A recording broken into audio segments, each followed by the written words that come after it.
अस्सलाम वालेकुम नाज़रीन प्रोग्राम लाइव लाइन साण करे तव्हांजो मेज़बान डॉक्टर वाहिद बशपमर हाज़िर आहे। नाज़रीन तव्हां ख़बर थियनि प्रोग्राम में असां तव्हांखे मुख़्तलिफ़ बीमारियुनि जी ॼाण ॾींदा आहियूं। मुख़्तलिफ़ डॉक्टर प्रोफेसर हिते ईंदा आहिनि जेके तव्हांखे उन बीमारी बाबति मुकमल ॼाण ॾींदा आहिनि। नाज़रीन रमज़ान शरीफ़ अचण वारो आहे, सभई मुस्लमान रोज़ा रखंदा छो त रोज़ा असां ते फ़र्ज़ु आहिनि। ऐं जीअं त क़ुर शरीफ़ में आहे त जेकॾहिं तव्हां सफ़र में आहियो या तव्हां बीमार आहियो त तव्हां रोज़ा छॾे सघो था। वरी जॾहिं तव्हां सफ़र खां मोटी अचो या जॾहिं तव्हां ठीकु थी वञो त वरी तव्हां रोज़ा रखो। त उहे मरीज़ जिन खे के दाइमी बीमारियूं आहिनि या के बीमार आहिनि, कंहिंखे शुगर आहे, कंहिंखे दिलि जूं बीमारियूं आहिनि, कंहिंखे पेट जूं बीमारियूं आहिनि, छा उहे रोज़ो रखनि त उनखे फ़ाइदो थी थो या उहे डॉक्टर जी कहिड़ी हिदायत मुताबिक़ पंहिंजा रोज़ा बि रखनि ऐं पंहिंजो इलाज बि जारी रखनि। असां इन ते बि ॻाल्हि ॿोल कंदासीं छो त रमज़ान शरीफ़ अचण वारो आहे, उनजी तयारी बि करणी आहे, रोज़ा बि रखणा आहिनि, पंहिंजी सिहत खे बरक़रार रखणो आहे। छो त असां हिते तव्हांजी सिहत जी ॻाल्हि करियो, जेके असां सिहतमंद आहियूं त असां ख़ुशि आहियूं, असां बहितर कमु करे सघूं था। पर असां थोरी ॻाल्हि कंदासीं त रोज़े जे अंदरि जॾहिं असां 8 कलाक 10 कलाक 12 कलाक जॾहिं असां मानी न खाईंदा आहियूं, पाणी न पीअंदा आहियूं त असांजे जिस्म जी शुगर लेवल घटी वेंदी आहे, असांजे जिस्म जेको ग्लूकोस आहे उहो घटी वेंदो आहे। तंहिंजे करे असां वटि हिकिड़ी आम बीमारी आहे शुगर जी बीमारी या ग्लूकोस जी बीमारी या जंहिंखे डायबिटीज़ चवंदा आहियूं, शुगर जी बीमारी। त असां उन ते बि ज़िक्र कंदासीं त शुगर जी बीमारी जेकॾहिं आहे त उन में रोज़ो रखणु केतिरो फ़ाइदेमंद आहे या रोज़ो न रखणु केतिरो फ़ाइदेमंद आहे या कहिड़े तरीक़े सां पंहिंजे इलाज खे दवाउनि खे जारी रखी सघिजे थो। त असांजो अॼु टॉपिक आहे शुगर जी बीमारी ऐं रोज़ो। इन सिलसिले में अॼु असां सां गॾु जेको प्रोफेसर आहे नाले वारो प्रोफेसर डॉक्टर मोहम्मद ज़मान शेख असां सां गॾु आहे, जेके प्रोफेसर ऑफ मेडिसिन बि आहिनि, डायबिटोलॉजिस्ट बि आहिनि ऐं तव्हां उनखे ॼाणो सुञाणो था। डॉक्टर साहिबु असां सां गॾु आहे। अचो त पंहिंजे महिमान सां ॻाल्हि ॿोल जो सिलसिलो शुरू कयूं। डॉक्टर साहिबु अस्सलाम वालेकुम। वालेकुम अस्सलाम। डॉक्टर मोहम्मद ज़मान शेख तव्हांजी वॾी महिरबानी, तव्हां असां वटि हिते आहियो। डॉक्टर साहिबु हूअं बि माशाल्लाह तव्हां त प्रोफेसर ऑफ मेडिसिन आहियो ऐं चवंदा आहिनि त मेडिसिन जेका आहे उहा त सॼी जिस्म जे बीमारियुनि जे बारे में ॼाण हूंदी आहे। पर थोरो असां इन पासे बि ईंदासीं जेके शुगर जा मरीज़ आहिनि, छो त जॾहिं असां रोज़ो रखंदासीं या असां जॾहिं को नथा खाऊं 8-10 कलाक त असांजी ग्लूकोज़ लेवल घटी थी वञे। ऐं शुगर जे मरीज़नि में अक्सर छा हूंदो आहे त उनजी ग्लूकोज़ लेवल मथे हूंदी आहे, जंहिंखे तव्हां दवाउनि जे ज़रिए घटि कंदा आहियो या कंट्रोल में कंदा आहियो। पर मुंहिंजो सुवालु थोरो मुख़्तलिफ़ इहो आहे त जेको असांजो पेनक्रियाज़ आहे, जंहिंजे अंदरि लबलबे में अंदरि जिते असांजी इंसुलिन ठहंदी आहे, उन में कहिड़ियूं बीमारियूं थींदियूं आहिनि या उन में कहिड़ो डिफेक्ट थींदो आहे जे उहो पेनक्रियाज़ जेको आहे उहो असांजो इंसुलिन नथो ठाहे या ॿिया केमिकल नथो ठाहे त उनजो असांजे जिस्म ते कहिड़ो असरु थो पए या कहिड़ियूं बीमारियूं पैदा थियनि। अदा पेनक्रियास, लबलबो, शीरदान, इहे 3 वर्ड आहिनि साॻिया। हाणे इहो हिकिड़ो अहिड़ो उज़्व आहे तमामु यानी मुख्य जेकी चइजे उज़्व आहे जेको 2 क़िस्म जा सिक्रीशंस पैदा कंदो आहे। सिक्रीशंस माना रतूबत। हिकिड़ी त हाज़मे में मदद ॾींदी आहे, जेकॾहिं कंहिं वजह सां पेनक्रियास या लबलबो ख़राबु थी वञे या कढियो वञे ऑपरेशन जे ज़रिए कंहिं वजह सां त उनजो हाज़मो ख़राबु रहंदो पूरी उमिरि। ठीकु आहे। छाजे लाइ इहे लुआब जेके चवंदा आहिनि ऐं सिक्रीशंस आहिनि जेकी असांखे खाधे जी हाज़मे में जेको बि खाईंदा आहियूं उन जो डिफरेंट एंज़ाइम्स जेके उन खाधे खे हज़म कंदियूं आहिनि, अमाइलेज़ लाइपेज़ ऐं ॿियूं कुझु आहिनि, उहे उतां रिलीज़ थी असांखे हाज़मे में मदद कंदियूं आहिनि। ठीकु आहे। उहो त आहे जीअं इहो जीअं गाल ब्लेडर आहे, पितो आहे या इहे इन मां जेके नंढो आंड्रो आहे, इन मां बि सिक्रीशंस निकिरंदियूं आहिनि। पर हीअ ख़ासि आहे जंहिंमां तमामु घणियूं इम्पॉर्टेंट मुख्य इहे सिक्रीशंस निकिरंदियूं आहिनि। त हिकिड़ो त इहो थियो न जो तमामु मख़सूस यानी फंक्शन आहे बॉडी में। इन खां वधीक ज़रूरी जेको आहे उहो 2-3 हार्मोन सिक्रेट कंदो आहे, जंहिंमें सभिनी खां मुख्य हार्मोन इंसुलिन आहे। सॼे जिस्म में लबलबो बल्कि उनजा beta cell, alpha beta delta कुझु मुख़्तलिफ़ सेल आहिनि, इलाही सेल आहिनि। ठीकु आहे। त एंडोक्राइन जेको फंक्शन आहे माना हार्मोन जेके सिक्रेट कंदा आहिनि उहे तमामु घणा सेल आहिनि। अल्फा बीटा डेल्टा नाला ॾिना विया आहिनि। बीटा सेल जेके आहिनि उहा पूरे जिस्म में वाहिद फैक्ट्री आहे। अव्हां जो नालो वाहिद आहे माशाल्लाह। हीअ वाहिद फैक्ट्री आहे माना अकेली फैक्ट्री आहे जेका इहो 24 कलाक असां निंड पियाऊं या जाॻूं था, मानी खाऊं था, नथा खाऊं, 24 कलाक हिकिड़ी फैक्ट्री आहे जेका इंसुलिन खे ख़ारिज करे थी, ठाहे बि थी ऐं जिस्म में माना रत जी सर्कुलेशन में उहो 24 कलाक शामिल करे थी। ऐं इहा आब हयात आहे। छाजे लाइ इहा न हूंदी त माण्हुनि जी शुगर एॾी वधी वेंदी जो आख़िर बेहोश थी उनजो डेथ थी वेंदो जेकॾहिं इलाजु न कयो वियो त हिकिड़ो त इंसुलिन आहे जेका सिक्रेट कंदी आहे। उनखां सवाइ ॿिया 2-3 हार्मोन आहिनि। हिकिड़े जो नालो आहे ग्लूकेगॉन। हाणे इहो हुनजे उलट आहे, यानी इंसुलिन रत खे घटि कंदी, ग्लूकेगॉन यानी विदिन सेकेंड्स उहो रत में शुगर खे वधाईंदो। इहो कुदरत इन जे लाइ कयो आहे त बैलेंस रहे। जे हिकदमि इंसुलिन घणी अची वई त हाइपोमिन हलियो वञे त उनखे बैलेंस करण जे लाइ अल्फा ऐं बीटा सेल आहिनि हर कंहिंजो अलॻि फंक्शन आहे इम्पॉर्टेंट फंक्शन आहे उनखां ॿिया बि तमामु घणा अच्छा थोरो इन पासे ईंदासीं हाणे जीअं शुगर जो मर्ज़ असां वटि तमामु पर सॼी दुनिया में आहे असां वटि बि तमामु घणो आहे ऐं रमज़ान शरीफ़ बि अचो जेके शुगर जा मरीज़ हूंदा उहे ज़रूरु सोचींदा हूंदा त असांखे रोज़ो बि रखिणो आहे ऐं पंहिंजी दवा खे बि जारी रखिणो आहे त जेकॾहिं इंसुलिन जेका आहे जॾहिं उते ठहे थी लबलबे में पोइ उतां जॾहिं असांजे जिस्म ॾे अचे थी त कीअं कमु थी करे उन में रुकावट किथे थी पैदा थिए जिते असांजी शुगर वधी थी वञे अदा उन में ॿिनि क़िस्म जा डिफेक्ट पैदा थियनि था हिकिड़ो त इहे त बीटा सेल जेके अकेली फैक्ट्री आहे पूरे जिस्म में उहा डैमेज थी वञे ऐं उन जे करे इंसुलिन ठहणु बंदि थी वञे त इहो थींदो आहे घणो करे टाइप 1 में डायबिटीज़ जा टाइप 1 ऐं टाइप 2 त टाइप 1 में जेकॾहिं इहो ऑटो इम्यून हिकिड़ो रिएक्शन चवंदा आहियूं जंहिंजे करे बीटा सेल ख़तमु थी वेंदा आहिनि ऐं उन जे करे इंसुलिन ठहणु बंदि थी वेंदी आहे ऐं ॿियो आहे टाइप 2 डायबिटीज़ में जंहिंमें इंसुलिन जो रेज़िस्टेंस थींदो आहे रुकावट थींदी आहे हाणे इंसुलिन त आहे बॉडीअ में पर उन जो जिते एक्शन आहे माना जिस्म जा जेके मसल्स आहिनि फैट आहे पेरिफेरल टिश्यूज़ आहिनि जिते एक्चुअली भई इंसुलिन छा कंदी इंसुलिन आख़िर में एक्शन कंदी कंहिं जाइ ते जंहिंजे करे ग्लूकोज़ जेको आहे उहो एनर्जीअ जे लाइ यूज़ थींदो ठीकु हाणे गाॾीअ में पेट्रोल पियो आहे गाॾी हले कोन थी त उहो बेकार पियो हूंदो पेट्रोल गाॾी हलंदी मशीन सही हूंदी त उहो पेट्रोल एनर्जीअ जे लाइ यूज़ थींदो ऐं गाॾीअ खे मूव कंदो बिल्कुलु साॻियो तरीक़ो आहे त जेकॾहिं इंसुलिन त बॉडीअ में आहे पर जेकॾहिं उहा असरु कंदी बॉडीअ ते फंक्शनिंग पेरिफेरल टिश्यूज़ हूंदा त उहा पंहिंजो कमु कंदी माना जिस्म खे तवानाई ॾींदी त उहा तवानाई ॾियण जो अमल जेको आहे टाइप 2 में घटिजी वेंदो आहे त इहे ॿ डिफेक्ट आहिनि जंहिंजे करे टाइप 1 ऐं टाइप 2 डायबिटीज़ अच्छा ऐं टाइप 2 जेका आहे उहा असां वटि वधीक आहे टाइप 1 तमामु घटि आहे जेका शुगर जा ॿ क़िस्म अथव टाइप 2 तक़रीबन 90% जेके 95% जेके से मरीज़ टाइप 2 जा आहिनि अच्छा टाइप 2 में जेकॾहिं उहा नथी पहुचे त उन में बि किथे छा सेल ख़राबु हूंदा आहिनि या असांजा कहिड़ा कहिड़ा उन में फैक्टर कमु था कनि अदा टाइप 2 एॾी सिंपल बीमारी कान्हे असां स्टूडेंट हूंदा हुआसीं सम्झंदासीं त सोली बीमारी आहे ऐं रुगो इंसुलिन रेज़िस्टेंस आहे एॾी सोली नाहे इलाही घणा डिफेक्ट मैकेनिज़म पैदा थींदा आहिनि हाणे थोरो मां मुख़्तसरनि ॿुधाए छॾिया हूंदा असांजा इलाही डॉक्टर भाउर हूंदा जेके अॼु हूंदियूं ॿुधंदियूं हूंदियूं हुनजे इल्म जे लाइ त टाइप 2 में मेन फंक्शन जेको डिफेक्ट हूंदो आहे उहो हूंदो आहे इंसुलिन रेज़िस्टेंस डॉक्टर साहिबु इन ॻाल्हि खे वधाईंदासीं हिकिड़ो कॉलर बि आहे हेलो अस्सलाम वालेकुम वालेकुम सलाम साईं केरु था ॻाल्हायो किथां अब्दुल बारी सर गुडू खां केरु साईं अब्दुल बारी नूनारी गुडू खां सर वॾी महिरबानी अब्दुल बारी डॉक्टर साहब खां छा पुछंदो साईं असां पुछंदा त पेशाब राज ॾाढा था अचनि पाणी जी उञ ॾाढी लॻे थी पई अच्छा 4-5 दफ़ा पाणी पीऊं था 4-5 दफ़ा पेशाब अचे थो रात जो अच्छा जी जी उन लाइ या शुगर आहे या बीका आहे या कीअं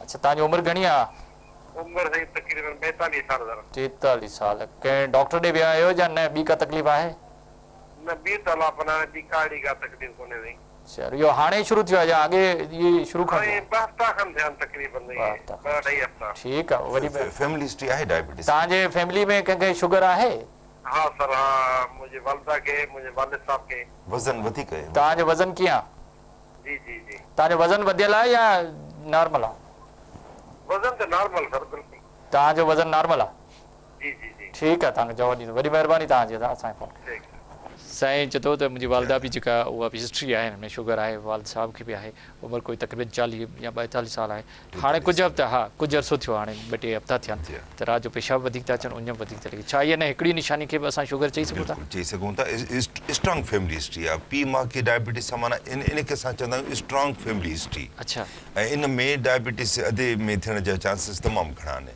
हाणे ॾिसो न अधे चयो त 2 हफ़्तनि खां इहो आहे त इहो सिग्निफिकेंट आहे जेकॾहिं चयां त शुरू खां मूंखे आहे इलाही सालनि खां पोइ हिनखे एॾी इंपॉर्टेंस शायदि असां न ॾियूं आहे पर छोकी 2 हफ़्तनि में शिदत एॾी आहे जो 3-4 दफ़ा साईं उथी यानी यूरिन पास कंदा आहिनि इहो सिग्निफिकेंट आहे ॾाढो अच्छा हाणे पेशाब घणा अचनि ऐं उञ घणी लॻण जा 4-5 ॿिया बि असबाब आहिनि हिकिड़ो टॉप ऑन द लिस्ट जंहिंखे चइजे उहो त डायबिटीज़ आहे उनखां सवाइ जेकॾहिं को माण्हू पाणी हूअं बि घणो पीअंदो त यूरिन घणो पास थींदो उनखां सवाइ हिकिड़ी ॿी बीमारी आहे उनजो नालो आहे डायबिटीज़ इंसिपिटस उन में एक्चुअली दिमाग़ में पिट्यूटरी ग्लैंड हूंदो आहे उनजे डिफेक्ट जे करे या इहो थींदो आहे उहा शुगर न आहे ऐं उनखां सवाइ ॿियो इलेक्ट्रोलाइट हूंदा आहिनि हिकिड़ो कैल्शियम ॿियो पोटेशियम इन पोटेशियम घटि थी वञे कैल्शियम वधी वञे त उनजे करे बि इहे मतिलबु तमामु घणा सभु तव्हां हिनखे एडवाइस छा कंदो? पर एडवाइस इहो कंदुमि त हिकदमि साईं बग़ैर कंहिं देरि जे शुगर चेक करे।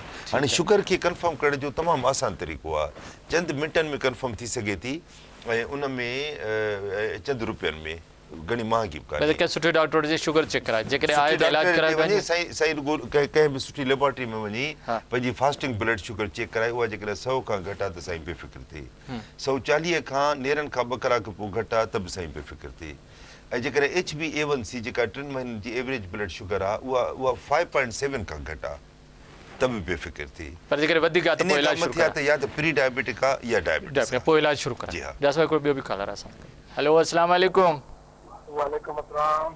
जी साईं। साईं अलीगुल दरबारी जो ॻाल्हायां शिकारपुर खां। वॾी महिरबानी अलीगुल, छा पुछंदो डॉक्टर साहब खां? साईं मुंहिंजी नंढड़ी आहे तक़रीबन 6-7 सालनि जी आहे। जी वो तक़रीबन राति जो पेशाब घटि में घटि 10 खां 12 चकर कंदी आहे। ऐं पाणी जेको आहे थोरो ख़र्चु कोन्ह थी थिए। उन लाइ डॉक्टर साहब उनजो वज़न वधियल आहे? न वज़न त घटि आहे।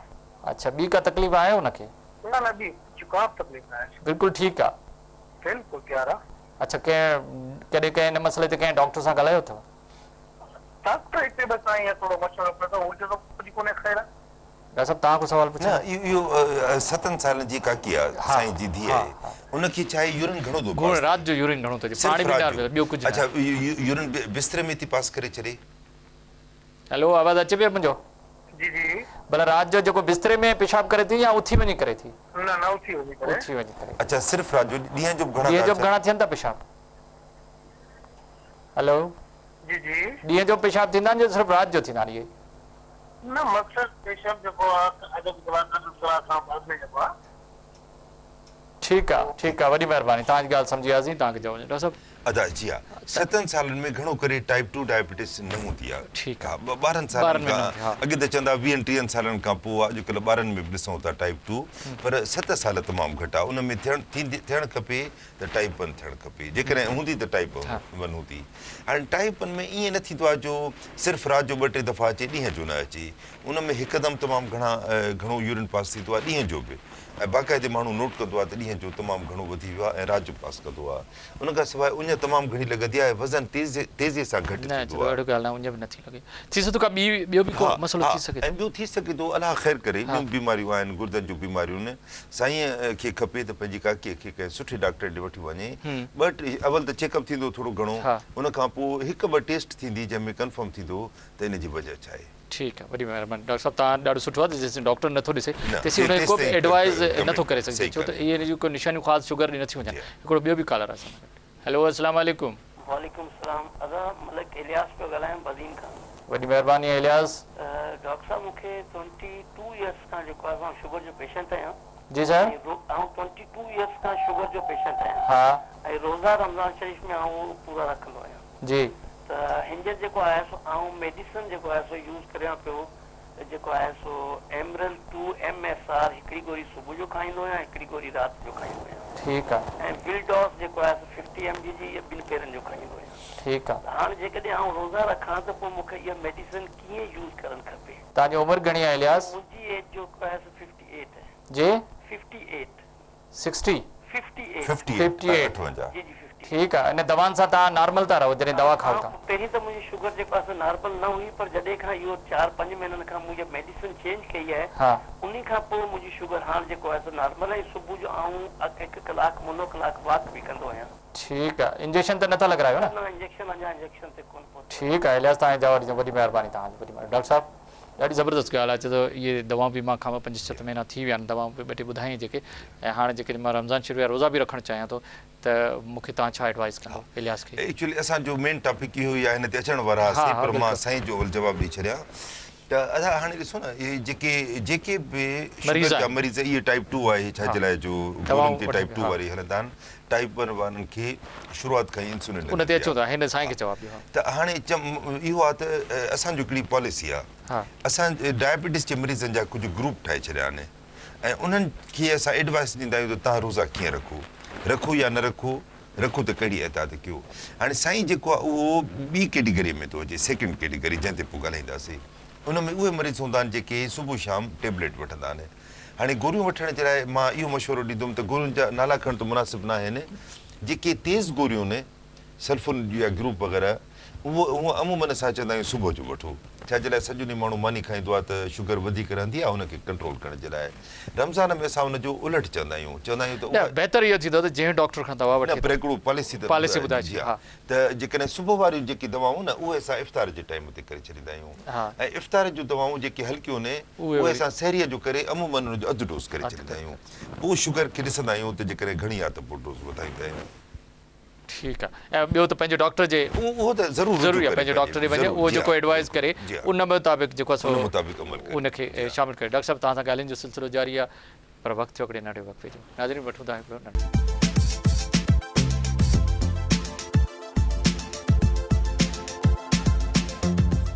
Welcome back. नाज़रीन अचो त पंहिंजो ॻाल्हाइण जो सिलसिलो ॿीहर पंहिंजे महिमान सां शुरू कयूं। अॼु असां कुझु डायबिटीज़ ते शुगर ते ॻाल्हाए रहिया आहियूं ऐं कुझु असां ॻाल्हाईंदासीं त रमज़ान शरीफ़ अचण वारो आहे, उन बाबति बि त उहे मरीज़ रोज़ो कीअं रखनि या पंहिंजी दवाउनि जो कीअं इस्तेमालु कनि। डॉक्टर साहिबु ॾे हलण खां पहिरीं हिकिड़ो कॉलर आहे, उनखे बि शामिलु करियूं था। हेलो अस्सलाम वालेकुम। हेलो अस्सलाम वालेकुम।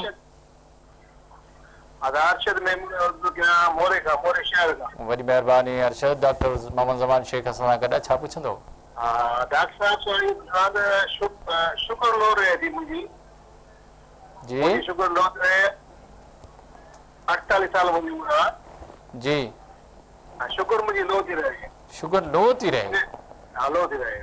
अच्छा लो थी रहे तव्हांजी शुगर? तव्हां चेक कराई आहे? हां बिल्कुल चेक कराई आहे। अच्छा अच्छा, मानी वानी खाईंदा आहियो टाइम सां? बुख बुख लॻंदी आहे तव्हांखे? हां बुख बुख लॻंदी आहे। अच्छा, पोइ जॾहिं तव्हांजी शुगर लो रहंदी आहे त तव्हांखे कहिड़ी तकलीफ़ थींदी आहे? कंध में थोरो तकलीफ़ थींदी आहे, सुस्ती थींदी आहे। इन खां अलावा जेका टंगनि में पिनियुनि में सूर रहंदो आहे। अच्छा, पिनियुनि में सूर बि पए थो। अच्छा, तव्हांखे जेको आहे सो हाज़मे जी बीमारी त कान्हे का? हाज़मे जी बीमारी आहे। हाज़मे जी बीमारी, हुनजो इलाजु वठो पिया? उन इलाज को कई कोन्हे को। अच्छा डॉक्टर साहब तव्हां को सवाल पुछां? अच्छा, कुझु खाइण सां हिकदमि सही थी वेंदो आहे? जॾहिं तव्हां मानी मानी खाईंदा आहियो त पोइ तव्हां बहितर थी वेंदा आहियो? मानी खाइण खां पोइ बहितर थी वेंदा आहियो या का मिठी शइ खाइण सां पोइ बहितर थी वेंदा आहियो? बिल्कुलु बहितर थी वेंदा आहियो। अच्छा, शुगर जी का टेबलेट त कोन था वठनि? का दवा त कोन था वठो जेका शुगर खे घटाईंदी हुजे? न न, उहा का कोन था। ठीकु आहे, वॾी महिरबानी तव्हां जवाबु ॾींदा, वॾी महिरबानी तव्हांजी। सिंबोरे खां अरशद हो ॾाढी ज़बरदस्त ॻाल्हि कई, चई आहे हुनखे हाज़मे जी बीमारी आहे, अल्सर या पेप्टिक अल्सर कुझु बि आहे ऐं शुगर हमेशह लो थी रहे। छा ईअं बि थी सघे थो? हा बिल्कुलु, इलाही बीमारियूं अहिड़ियूं आहिनि जंहिंमें बग़ैर कंहिं शुगर जी दवा खाइण जे शुगर घटि थी वेंदी आहे। ठीकु आहे। अच्छा, इन मां कुझु त आम बीमारियूं आहिनि, कुझु तमामु ख़ासि बीमारियूं आहिनि, त बहितर आहे हुनजो इलाजु टेस्ट कराए। ॿ चारि बीमारियुनि जा नाला ॿुधाईंदो? हिकिड़ो इंसुलिन जेको हार्मोन आहे न, उहो कॾहिं अहिड़ो लबे में हाणे ॿुधाइण सां ईअं न आहे त साईं शक में पए त मूंखे जनरल मां ॿुधायां, थी सघे थो ख़ुदा कंदो साईं खे न हूंदो आहे। असांजे जिस्म में लबो जंहिंजो ज़िक्र कयूं पिया त बीटा सेल हूंदा आहिनि। बीटा सेल जो कमु हिकिड़ो ई आहे त 24 कलाक इंसुलिन पिया ख़ारिज कंदा आहिनि जिस्म में, रत में। हाणे उहो जेकर उन में को ट्यूमर थी वञे उनजी प्रोडक्शन वधी वञे, प्रोडक्शन कंहिं सबब जे करे वधी वञे त पोइ इंसुलिन घणी ख़ारिज कंदो आहे बग़ैर कंहिं वजह जे। उन खां सवाइ ॿियूं 2-3 बीमारियूं आहिनि। हिकिड़ो आहे एडिसन्स डिज़ीज़। अच्छा, उन में कमज़ोरी थींदी आहे, बीपी ब्लड प्रेशर घटि हूंदो आहे, शुगर बि घटि हूंदी आहे। टी हिकिड़ी बीमारी हूंदी आहे हाइपोपिट्यूटरिज़म, पिट्यूटरी गदू जो हिकिड़ो मसइलो हूंदो आहे जंहिंजे करे शुगर घटि थींदी आहे। उन खां सवाइ के दवाऊं आहिनि जेके बि शुगर घटि कंदियूं आहिनि। अवल त थोरी हिस्ट्री वठिबी, चेकअप थींदो। पर जेके मैदे जी ख़राबी आहे उन में माण्हू खाधो घटि थो खाए, तॾहिं बि शुगर जी लेवल घटी सघे थी। असां ॿिनि में विराए सघूं था, हिकिड़ो त मैदो, उन खां आंड्रो। जेकॾहिं नंढे आंड्रे में, स्मॉल इंटेस्टाइन में जेकॾहिं का प्रॉब्लम आहे, क्रॉनिक डायरिया आहे या मेल एब्जॉर्प्शन आहे, उन में थी सघे थो शुगर घटि थिए। अच्छा, छा तव्हां छा एडवाइस कंदो त किथे वञनि जे इन शइ जो हिकु इलाजु? अच्छा, जेकॾहिं शुगर घटि थी थिए त हिनखे कंहिं हिकिड़ो त या त इहो कंसल्टेंट फिज़िशियन हुजे या बहितर डायबिटीज़ स्पेशलिस्ट हुजे या एंडोक्राइनोलॉजिस्ट उन ॾे वञे, उहो असुलु हुनजो कमु, उन जो वञी टेस्ट कराए पोइ प्रॉपर हुनजो इलाजु कराए त बहितर थी सघंदो आहे। छो त हिनखे हिकिड़ी ॻाल्हि आहे त जॾहिं का शइ खाए थो या मिठी शइ खाए थो त बहितर थी सही थो थी वञे न। अच्छा, इहो असां पुछणु विसरी वियो त घटि में घटि शुगर केतिरी तव्हां रिकॉर्ड कई आहे? हा, इहो कोन इम्पोर्टेंट आहे। जेकॾहिं हिनजो तव्हां एडवाइस ॾाढो सुठो कयो, कंहिं सुठे डॉक्टर पंहिंजी टेस्ट कराए त हुनजो सुठो इलाजु थियो। हा, हिकिड़ो ॿियो बि कॉलर असां सां गॾु। हेलो अस्सलाम वालेकुम। वालेकुम सलाम। जी केर साईं? मोर कश्मीर। मोर कश्मीर। डॉक्टर साहब का छा पुछंदो? सर थोड़ो ब्लड प्रेशर वधी वेंदो आहे जी। तकरीबन शुगर ते मां ॾिठो न आहियां, बस घड़ी घड़ी माना अधु कलाक बाद पेशाब वठंदो आहे। हिकु चक्कर ब्लड प्रेशर हाई थी वियो तकरीबन 180 ते, वरी केॾी महिल घुमंदो आहे फिरंदो आहे त थोरो घणो लो थी वेंदो आहे। उमिरि घणी आहे तव्हांजी? उमिरि आहे 20 साल आहे। 20 साल। कंहिं डॉक्टर खे ॾेखारियो अथव? कंहिं डॉक्टर खे ॾेखारियो अथव? डॉक्टर खे ॾेखारियो आहे। त ब्लड प्रेशर मथे थो रहे? न ब्लड प्रेशर सही आहे। हा सही आहे ब्लड प्रेशर। पोइ तव्हां चओ पिया न प्रेशर वधी बि वेंदो आहे वरी सही बि आहे, ॿई ॻाल्हियूं। जी जी आहे, सही ॻाल्हि। हेलो जी जी। ॿी का तकलीफ़ आहे तव्हांजे गुर्दनि में या को ॿियो? साईं खां पुछो त ब्लड प्रेशर आहे या न आहे? हेलो सर ॿी कोई तकलीफ़ न। अच्छा ब्लड प्रेशर तव्हांखे आहे या न आहे इहो पहिरीं ॿुधायो। ब्लड प्रेशर चेक करायो आहे डॉक्टरनि को, डॉक्टरनि चयो तव्हांखे न आहे ब्लड प्रेशर। पोइ तव्हांजी तकलीफ़ कहिड़ी थिए थी? तकलीफ़ सर थोरो घुमंदो आहे फिरंदो आहे त पोइ माना दिलि जी धड़कन तेज़ थी वेंदी आहे। अच्छा ठीकु आहे तव्हांजो जवाबु ॾिठो, वॾी महिरबानी। कुझु मूं जेको सम्झो हिन जो त जॾहिं मां घुमंदो फिरंदो आहियां या जॾहिं को कमु कंदो आहियां या कॾहिं गुस्सो ईंदो आहे त मुंहिंजो ब्लड प्रेशर वधी वेंदो आहे, मुंहिंजी पाल्पिटेशन वधी वेंदी आहे, बाक़ी जॾहिं वरी मां ठीकु हूंदो आहियां त नॉर्मल थी वेंदो आहे। इहो छा आहे? उमिरि 20 साल आहे। उमिरि 20 साल। छा इहो सिर्फ़ु का बीमारी आहे या ईअं जज़्बात जा के इंसान ते असर? जज़्बात हर कंहिंखे हाणे थी सघे थो कुझु बि जज़्बात में, पर मसइलो इहो आहे त जेकॾहिं ॾिसो ब्लड प्रेशर ते मां थोरो ॻाल्हायां तमामु ज़रूरी आहे। अञा शुगर असांजे सिंध में या पाकिस्तान में अंदाज़न 10% माण्हू खे शुगर आहे। 10% माना 10% तमामु आम बीमारी आहे। पर ब्लड प्रेशर उन खां वधीक आहे त ब्लड प्रेशर खे असां अंडर एस्टिमेट इन जे लाइ कंदा आहियूं जो ब्लड प्रेशर में तकलीफ़ का शुरू में इलाही साल कोन थींदी आहे। पर मां इहो एम्फेसाइज़ कयां ऐं ज़ोर ॾियां नथी त ब्लड प्रेशर खे प्लीज़ पंहिंजो कंट्रोल कयो। उन जा साॻिया ई ख़तरा आहिनि जेके शुगर जे मर्ज़ जा आहिनि, ऐं घणो करे शुगर जे मरीज़ खे त ब्लड प्रेशर गॾु ई गॾु हूंदो आहे त डबल उनखे नुक़सानु थींदो आहे। हिन नौजवान खे छा करणो घुरिजे? अवल त पंहिंजी ब्लड प्रेशर खे चङी तरह चेक कराए। ॿियो साईं चयो त दिलि जो धड़को थींदो आहे त इहो बि का सही ॻाल्हि कान्हे। हाणे वरी साॻी ॻाल्हि ते ईंदासीं त या त दिलि जे डॉक्टर खे मुआइनो कराए या सुठो को जनरल फिज़िशियन हुजे या कंसल्टेंट फिज़िशियन हुजे, उन खां साईं दिलि जो चेकअप कराए त का मरमर त कान्हे, का अरिथमिया त कान्हे। असांजी दिलि आहे न हिकु जहिड़ी रफ़्तार सां धड़कंदी आहे। उहा जेकॾहिं इरेग्युलर थी वई त बि इहा कैफ़ियत थींदी आहे जेका भाऊ ॿुधाई। ऐं 20 साल जी उमिरि सिग्निफिकेंट आहे। हिन उमिरि में जेकॾहिं सिम्पटम अची विया त बहितर आहे त चेकअप करणु तमामु ज़रूरी आहे। डॉक्टर साहब हिकिड़ो ॿियो बि कॉलर आहे असां सां। हेलो अस्सलाम वालेकुम। हेलो जी अस्सलाम वालेकुम। वालेकुम सलाम। जी साईं। साईं इनायतुल्लाह सुमरो थो ॻाल्हायां मीरपुर माथेले खां। वॾी महिरबानी सुमरो साहब, छा पुछंदो डॉक्टर साहब? डॉक्टर साहब खां इहो पुछंदासीं त मां शुगर पेशेंट आहियां तक़रीबन 1 साल खां। जी। मूं रिज़ल्ट पंहिंजो हर हफ़्ते मतिलबु इहा तक़रीबन 2 हफ़्तनि खां पोइ चेक कराईंदो रहंदो आहियां, जंहिंमें मुंहिंजो फास्टिंग में अचे थो 114 मिलीग्राम ऐं रैंडम में अचे थो 138 मिलीग्राम। उनजे अलावा डॉक्टर इलाही भाई सुमरो साहब कराची में उनजो ट्रीटमेंट मां हलाईंदो आहियां। एमरल मूंखे उहो ॾिए थो 2 मिलीग्राम जी, जेका 1 डेली वठंदो आहे, ऐं ग्लूकोपेज 3 दफ़ा मूंखे सजेस्ट कई आहे। ठीकु आहे। अच्छा, उनजे बावजूदि मतिलबु शुगर मुंहिंजी कंट्रोल में रहे थी, लेकिन हिकिड़ो ॿियो प्रॉब्लम मूंखे इहो रहे थो त मूंखे शटिका जो बि मसइलो आहे, जंहिंजे करे मूंखे जेको पुठियां दर्द रहे थो टंग में, टंग मुंहिंजी सुन थी थिए। छा इहो शुगर जे करे थिए थो या मतिलबु इहो अलॻि आहे इहो मसइलो? ठीकु आहे। ॿियो को तव्हांजो हुन में सुवालु आहे? सर बसि इहो ई सुवालु आहे। उनजे लाइ डॉक्टर जेके मूंखे सभु तमामु सजेस्ट कयूं उहो चओ त मां तव्हांखे ॿुधायां। डॉक्टर साहब तव्हां कुझु पुछंदो? जी सर। अच्छा, हिकिड़ी टेस्ट हूंदी आहे HbA1c। हेलो सर, लाइन में शोर थो अचे थोरो। हेलो, हिकिड़ी टेस्ट हूंदी आहे HbA1c, उहा तव्हां कराई आहे? हा सर, आगा खान खां उहा बि कराई आहे, उहा बि सही आहे मुंहिंजी। उहा केतिरी आहे तव्हांजी? सर उहा त हींअर मूं वटि साम्हूं त कोन्हे, पर नॉर्मल आहे उहा? नॉर्मल आहे। डॉक्टर लॻा पंहिंजो छा चइबो आहे, डॉक्टर इलाही भाई सुमरे साहब जे मुताबिक़ नॉर्मल आहे। ठीकु आहे, तव्हांजो जवाबु ॾींदा। वॾी महिरबानी तव्हांजी, तव्हां वॾी महिरबानी।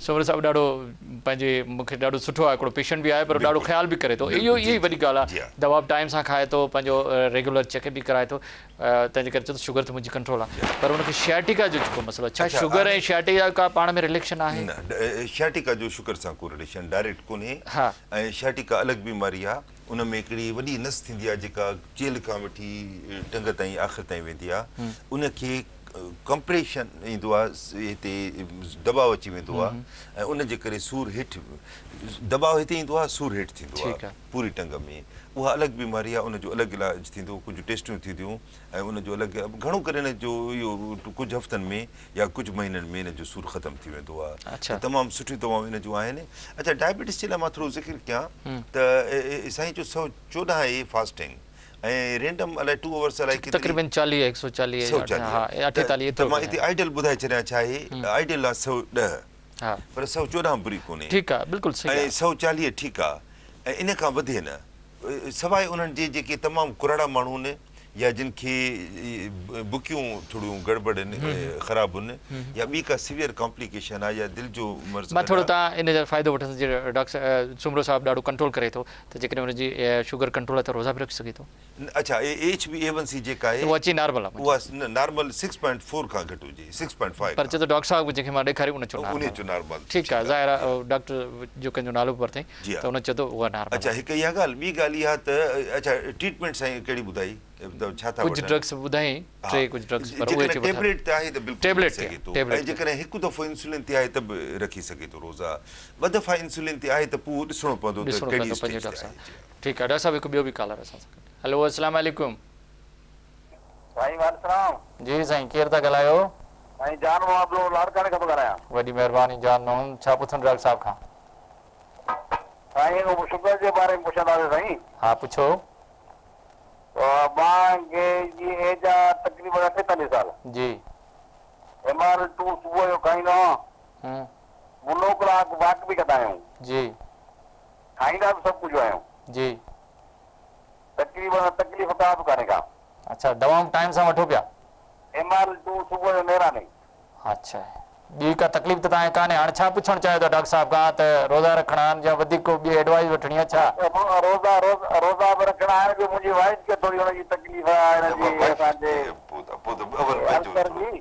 जी उनजे लाइ उनजी दवा इलाज मुकमल थी वियो आहे हुनजो डॉक्टर ज़िला जरबानी लाड़काने न उनखे छा तकलीफ़ आहे तव्हांजी वाइफ खे तकलीफ़ छा आहे सर हुनखे अल्सर जेका मादे जी तकलीफ़ हूंदी आहे ठीकु आहे तव्हांजो जवाबु ॾियो था वॾी महिरबानी तव्हां साईं दवाऊं कहिड़ी थो वठे साईं जो हिकिड़ी गोरी मां अलाए कहिड़ो नालो वठी मॉर्निंग में शुगर जी हिकिड़ी दवा वठंदो उहो चए थो मुंहिंजी नॉर्मल थी रहे वॉक बि कंदो आहियां डॉक्टर साहिब मूंखे एडवोकेट जेका हिकिड़ी खाईंदो आहियां मां नाश्ते खां पहिरीं अदा इहो वर्ड जेको नॉर्मल आहे न इहो ॾाढो धोखेबाज़ वर्ड आहे डॉक्टर ॿुधाईंदा हूंदा इलाही मरीज़ असांखे चवंदा आहिनि डॉक्टर साहिबु शुगर नॉर्मल आहे छॾियो असां चवंदा आहियूं चऊं भला चेक त कयूं क्लिनिक ते यकीन ॼाणो करे 300-400 तव्हां हिनखे छा हिनखे हर हफ़्ते चेक करणु घुरिजे हा अवल त इहो जेकॾहिं सिर्फ़ु बगुरियूं आहिनि जेके भाऊ ॿुधायूं ऐं शुगर वाक़ई नॉर्मल आहे मां वरी एम्फेसाइज़ कयां नॉर्मल जो मतिलबु इहो न आहे त मां ठीकु आहियां त शुगर नॉर्मल आहे चेक कराए नॉर्मल जो इहो आहे त चेक कराए ऐं फास्टिंग 110 खां घटि हुजे नेरनि खां 2 कलाक पोइ 100 अदा इहो एॾो ग़लति फ़हमी मां ॿुधायांव न इलाही मरीज़ चवंदा आहिनि असां कलाक वर्ज़िश कंदा आहियूं असां बिल्कुलु ठीकु आहियूं इन ते ॻाल्हायूं था मां इहा ॻाल्हि सम्झी वियुसि पर चेक करायो बिल्कुलु इन ते थोरो तफ़सील सां हिकिड़ी कॉल वठी ॿिन्ही खे जवाबु ॾिजो हेलो अस्सलाम वालेकुम वालेकुम अस्सलाम सर जी साईं रब नवाज़ देरकी मां ॻाल्हायां थो सर किथां पिया ॻाल्हायो देरकी मां सर जी साईं छा पुछंदो डॉक्टर साहब को पुछणो आहे त डॉक्टर साहब चवनि पिया ऐं कॉल कटिजी वई ॾाढी ज़बरदस्त असांखे कॉल हुई अच्छा ॾाढा सभु ॿ शयूं हूंदियूं आहिनि त हिकिड़ो मां को बि मरीज़ आहे हिकिड़ो अहम सुवालु हिते उथियो त आम ज़ाहिर आहे पंहिंजे डॉक्टर ॾे वेंदो जेको हुनखे दवा लिखंदो जेको एडवाइस कंदो मरीज़ तव्हां वटि बि ईंदा आहिनि ऐं जॾहिं डॉक्टर चवंदो आहे ठीकु आहे बाबा तव्हांजी हाणे नॉर्मल आहे नॉर्मल छा त जेको डॉक्टर चए उहो नॉर्मल आहे या जॾहिं टेस्ट कराए उन में जेको अचे उहा नॉर्मल आहे अदा कोई कुझु बि चए कुझु न आहे तव्हां शुगर चेक करायो ऐं जेकॾहिं तव्हांजी शुगर हिन लेवल जे अंदरि आहे त तव्हां नॉर्मल आहे जेका टेस्ट में अचे हा मां ॿुधायो इलाही लेबोरेटरियूं अदा अहिड़ियूं आहिनि जिन ते अञा ताईं पुराणा लिखियल आहिनि इलाही लेबोरेटरियूं नॉर्मल वैल्यूज़ 200 ताईं नॉर्मल आहे 140 ताईं फास्टिंग नॉर्मल आहे 160 ताईं असां ॾिसंदा आहियूं लेबोरेटरी जे ब्रेकेट में हाणे मरीज़ छा कंदो ॾिसंदो हीअ लेबोरेटरी आहे नॉर्मल आहे चवंदो नॉर्मल आहे मुंहिंजी त इहो नॉर्मल मरीज़ जे ज़ुबान खां नाहे पंहिंजी शुगर चेक कराए उहा जेकॾहिं विद लिमिट्स आहे त पोइ नॉर्मल आहे इहो इन जे लाइ जो इलाही दफ़ा माण्हू धोखे में अची वेंदो आहे ऐं शुगर हाई हूंदी आहे पंहिंजो कंट्रोल न कंदो आहे अंब खाईंदो रहंदो आहे मिठाण खाईंदो रहंदो आहे वर्जिश न कंदो आहे दवाऊं छॾे ॾींदो आहे छाजे लाइ मां ठीकु आहियां शुगर नॉर्मल आहे ख़बर 8 सालनि खां वधा एॾियूं कॉम्प्लिकेशंस थी वेंदियूं पर मतिलबु जेकॾहिं वाकई टेस्ट कराए थो नॉर्मल आहे ग़लती अॼु जी आहे कॉम्प्लिकेशन निकिरंदी मुंझारो निकिरंदो 10 साल न पर जेकॾहिं वाकई नॉर्मल आहे उहो टेस्ट बि कराए थो चेक बि कराए थो त जेकॾहिं गोरियुनि ते आहे त रोज़ो रखी सघे थो रोज़ो रखी गोरियुनि वारा रोज़ो रखी सघनि था पर उन में चेंजिस कबी डॉक्टर जे हिदायत जे मुताबिक़ ऐं हिकिड़ो कॉलर आहे उनखे बि शामिल कयूं था हेलो अस्सलाम वालेकुम माजिद ख़ासि उमरकोट खां ॻाल्हायां वॾी महिरबानी माजिद तव्हां उमरकोट खां असांखे फ़ोन कई प्रोफेसर मोहम्मद ज़मान शेख असां सां गॾु आहे छा पुछंदो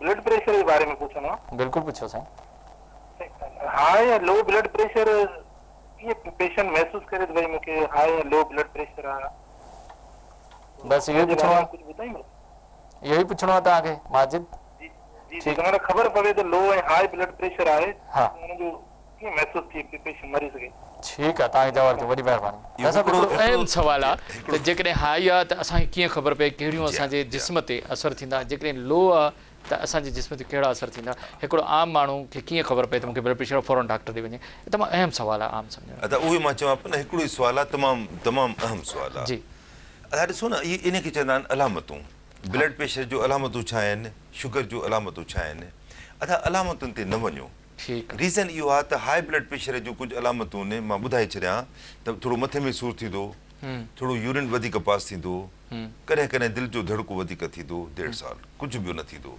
हाणे इहे अलामतूं ॾिसो त 50 ॿियनि सबबनि जे करे थी सघनि हा हाणे मथे में सूर जा 50 ॿिया बि सबब आहिनि कमज़ोरीअ जा 50 ॿिया बि सबब आहिनि यूरिन थोरो वधीक पास थींदो हुनजा 2000 ॿिया बि सबब आहिनि अच्छा हाइपोटेंशन माना ब्लड प्रेशर जो घटि थियणु उन जो अलामतूं ॿुधाए छॾियां कमज़ोरी थींदी चकर ईंदा हाणे कमज़ोरी ऐं चकर त 50 ॿियनि शयुनि जे करे तव्हां का तेज़ गोरी खाई छॾियो त तव्हांखे चकर महसूसु थींदो कुझु वक़्तु BP नॉर्मल आहे तव्हांजो त अलामतुनि ते तव्हां न वञो इन्हनि बीमारियुनि खे कोलेस्ट्रॉल जी बीमारी ब्लड प्रेशर जी बीमारी शुगर जी बीमारी इन खे असां चवंदा आहियूं यानी साइलेंट एनिमी माना ख़ामोश दुश्मन या कातिल हाणे कातिल आहे दुश्मन आहे सभु कुझु आहे पर ख़ामोश वर्ड आहे साइलेंट त अलामतुनि ते प्लीज़ न वञो पंहिंजो ब्लड प्रेशर चेक करायो इंस्ट्रूमेंट इलेक्ट्रॉनिक जा जेके अॼुकल्ह निकिता आहिनि चेक कराजनि शुगर चेक कराजे सही जॻह ते जेकॾहिं नॉर्मल आहे त सम्झ नॉर्मल आहे त नॉर्मल आहे न त तव्हां प्रिज़्यूम न कयो असांजी अलामतूं मतिलबु इहो ई सुठो तरीक़ो आहे त चेक कराजे चेक शुगर बि चेक करायो ब्लड प्रेशर बिल्कुलु मुंहिंजे ख़्याल में दोस्त सम्झी वेंदो उमरकोट वारो त जेकॾहिं उनखे का तकलीफ़ आहे त डॉक्टर खे ज़रूरु चेक कराईंदो हिकु ॿियो बि कॉलर असां सां गॾु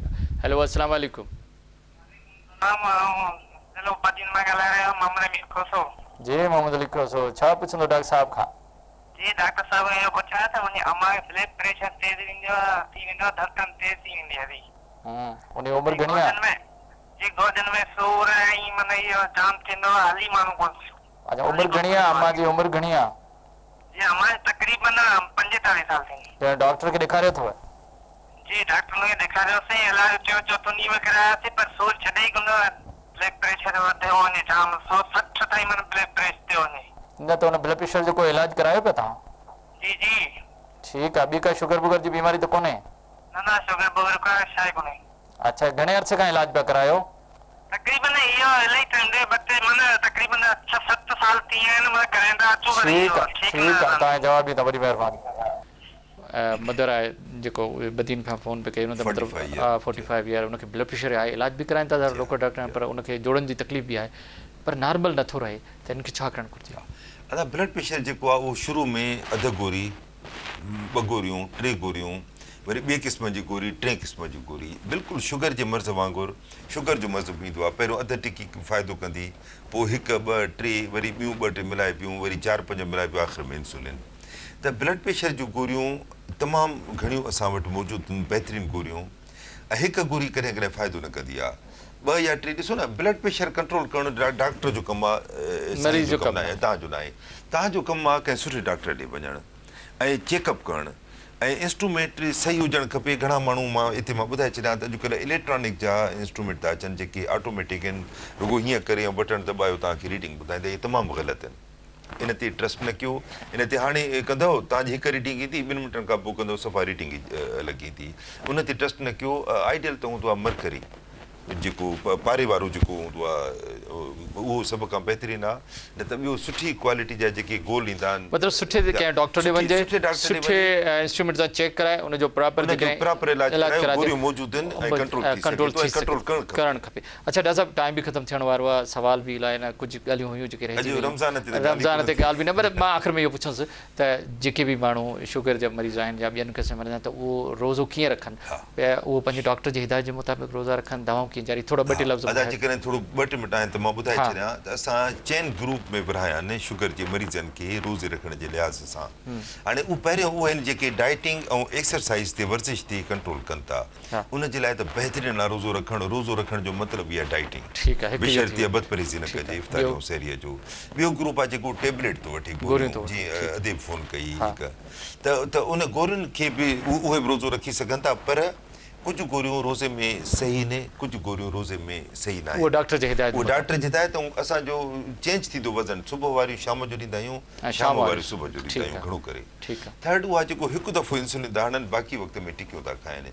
उहे बि रखी सघनि था पर उहो इंसुलिन कहिड़ी सुठी आहे यूनिट केतिरा हुजनि कहिड़े टाइम ते हणिजे इहो तव्हांखे पंहिंजो डॉक्टर ॿुधाईंदो ॿिया उहे आहिनि जेके सुबुह शाम इंसुलिन था हणाइनि इहे टाइप 1 वारा बि थी सघनि था उहे त हूंदा ई हूंदा टाइप 2 जा बि थी सघनि था उहे रिस्की ग्रुप आहे उनखे बि बिल्कुलु असां ईअं न चवंदा आहियूं रोज़ो न रखो पर डॉक्टर इलाही अहिड़ा अलाह जी महिरबानी आहे असां वटि जो रिजिड मुस्लमान आहिनि चवंदा आहिनि डॉक्टर साहिबु छा बि हुजे असां रोज़ो ज़रूरु रखंदा बजाए इन जे जो असां रोकियूं हुनखे असां हुनजे लाइ गाइडलाइन तयारु कयूं त पंहिंजे डॉक्टर सां मशवरो कयो तव्हां वारी ॻाल्हि ऐं उहो तव्हांखे एडवाइस कंदो जेको बि चए उन में अच्छा ॿियूं बि पेट जूं बीमारियूं ॿी बि अल्सर वग़ैरह उहे बि जेकॾहिं पंहिंजो इलाजु कराइनि त रोज़ो रखी सघनि था अदा बिल्कुलु उहे त रखी सघनि था पर पंहिंजो इलाजु कराइनि ऐं दवाऊं मुनासिब वक़्त ते वठनि सहरी इफ़्तारी जो उहे बि रखी सघनि था डॉक्टर साहब मैसेज छा हूंदो पैगाम अदा मैसेज इहो आहे त रमज़ान में घणा मुस्लमान मां चवां थो त 80% मुस्लमान रोज़ो रखी सघनि था पर उहा तव्हां वरी हिदायत त पंहिंजे डॉक्टर सां ज़रूरु मशवरो कयो ऐं उन जी हिदायत ते अमल कयो त इनशा तव्हांजा रोज़ा असां ॿी ॻाल्हि इहा त जेकॾहिं रमज़ान में शुगर जा मरीज़ रोज़ो रखनि त डेली रखनि हिकु ॾींहुं रखंदा ॿिए ॾींहुं न रखंदा त पोइ तमामु प्रॉब्लम उन्हनि खे थींदो त जेकॾहिं रखो त हा छाजे लाइ के गोरियूं असां चेंज कंदा आहियूं न त वरी कॾहिं उहो चेंज कयूं सुबुह जो कॾहिं शाम जो त मसइलो थी सघे थो तंहिंजे करे उनखे कंटिन्यू रखणु वॾी महिरबानी डॉक्टर मोहम्मद ज़मान शेख साहिबु तव्हां असां वटि आया तव्हांजी वॾी महिरबानी नाज़रीन डॉक्टर मोहम्मद ज़मान शेख साहिबु असां सां गॾु ॾाढी ज़बरदस्त ॻाल्हियूं कयूं त जेकॾहिं तव्हांखे रोज़ो रखिणो आहे या जेको बि इलाजु करिणो आहे उहो डॉक्टर जी हिदायत मुताबिक़ इलाजु हुअणु घुरिजे उनजी जेका बि हिदायत आहे उन ते मुकमल अमल करणु घुरिजे जेकॾहिं डॉक्टर साहिब जे असां हिदायत ते अमल कयो बराबरि सही तरह सां पंहिंजे सिहत जो ख़्यालु कयो खाधे एहतियात सां खाधो ऐं उन सां अलावा दवाऊं जीअं डॉक्टर चवे त उहो इस्तेमालु कयूं त असां सभिनी मर्ज़नि ते कंट्रोल बि करे सघूं था असांजी सिहत बि बहितर रहंदी ऐं जेकॾहिं सिहत बहितर रहंदी त असां रोज़ो बि रखी सघूं था ऐं रोज़ो बिल्कुलु रखणु घुरिजे पर जेके बि मरीज़ आहिनि जेके दवाऊं इस्तेमालु कनि था उहे पंहिंजे डॉक्टर सां ज़रूरु रुजू कनि जेकॾहिं डॉक्टर साहिब जी हिननि ॻाल्हियुनि ते असां अमल कयो त असां बहितर ऐं सुठी ज़िंदगी गुज़ारे सघूं था इन ते प्रोग्राम लाइव लाइन जो वक़्तु पूरो थियो पंहिंजे मेज़बान डॉक्टर वाहिद बशपावर खे इजाज़त ॾींदा अल्लाह हाफ़िज़।